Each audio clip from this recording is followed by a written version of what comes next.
Yeah. So, so we've had our Doctor Who New Year's Day episode, and we're not due to get a new series of Doctor Who until 2020. So I figured it was the perfect time to kind of re-rank each of the series, kind of in my personal ranking. I did this a few years ago. I had split it into two videos. I'm going to try and get it all done in this one video. Also, please don't go ape shit if your favourite series comes fairly low or doesn't come top. This is just my personal ranking. It doesn't have to be anyone else's. I'm going to chunk these together in blocks just to try and save a bit of time. So, there are 12 spots. Going from number 12 to number 9, we have Series 6, i.e. Matt Smith, Karen Gilde and Arthur Darvill, second time round. Series 9, the second round of Peter Capaldi and Jenna Coleman. Series 3, i.e. David Tennant and Freema Agyeman. And Series 11, i.e. Jodie Whittaker, Bradley Walsh, Tosin Cole and Mandip Gill. Now, Series 6 always comes kind of bottom for me, mainly because compared to the rest of the series, I'm not saying that any of these series are bad. Far from it. And they do all have episodes that are good. I mean, I've heard people constantly remark that The Doctor's Wife is in Series 6, and that's one of the best episodes of the show, written by Neil Gaiman, yep. But for me, I just felt that Series 6's kind of overhanging story, kind of with the silence and with River Song, it was a little bit too complicated. I mean, it did have some good episodes, but for me it was just a little too complex. Series 9, I feel, once again, there are some good episodes in there. I mean, many people praise Heaven Sent with just having Peter Capaldi in the episode and how well he does in that particular episode. And I do agree. But maybe, once again, I wasn't that big a fan of the kind of overhanging story, a Shilda. I mean, I have nothing against Maisie Williams. I mean, I personally am not that big a fan of Game of Thrones, but I can certainly appreciate her as an actor, but I kind of felt that the entire series of Series 9 at least had kind of been written around kind of to show off that they got her.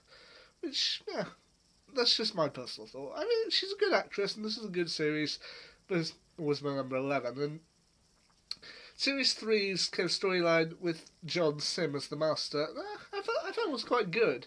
But I do feel it's kind of, I'm not a fan of overly dark stories, and this one certainly had some dark moments towards the end. And Series 11, kind of ranked the way it is, and number 9, I feel it was good. Don't get me wrong, I felt it was very good. I mean, it might move up at some points in the next year or so, but yeah. I mean, for the time being, it's at number 9. From number 8 to number 5, we have Series 5, i.e. Matt Smith and Karen Gillan. Series 4.5, i.e. the series that David Tennant did in 2009, from The Next Doctor through to the End of Time. Series 7, i.e. Matt Smith, Karen Gillan and Arthur Darvill for half of it, and then Jenna Coleman for the rest. And Series 10, i.e. Peter Capaldi, Matt Lucas and Pearl Mackie. Now, I did like Matt Smith.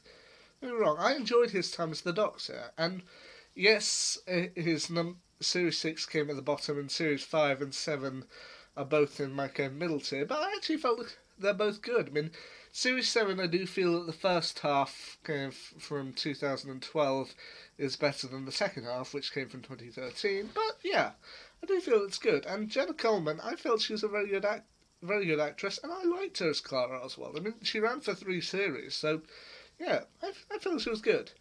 Series 4.5, which I put in at number 7, I personally, it's got some episodes in there that I liked. I mean, I personally enjoyed Planet of the Dead. I mean, The Next Doctor is my favourite from from that particular year, and I'll admit that Waters of Mars is probably my least favourite out of all of them, but I feel it does have some good points, and The End of Time is a reason why it's in my festive marathon, and I feel it's good. I feel it's okay. As I said, at the top of my middle tier is Series 10 with Peter Capaldi, Matt Lucas and Pearl Mackie. To which, yeah, I mean, this one had a particularly strong kind of finale setup. I mean, it did something for me that I don't think Doctor Who had managed to do for me for a couple of series at least. I don't think really since series 5, which was kind of when the finale cliffhanger was set up with the Cyberman uh, Bill. That was one moment when I felt legitimately scared. I mean, I knew practically it was coming, but just having the Mondasian Cyberman stand there knowing that it was Bill, and then having two versions of the Master, I was terrified. And so, yeah, Doctor Who had managed to get in one moment of me being terrified. And I also feel that's kind of what my top tier does very well. Anyway, my top tier goes from 4 to 1.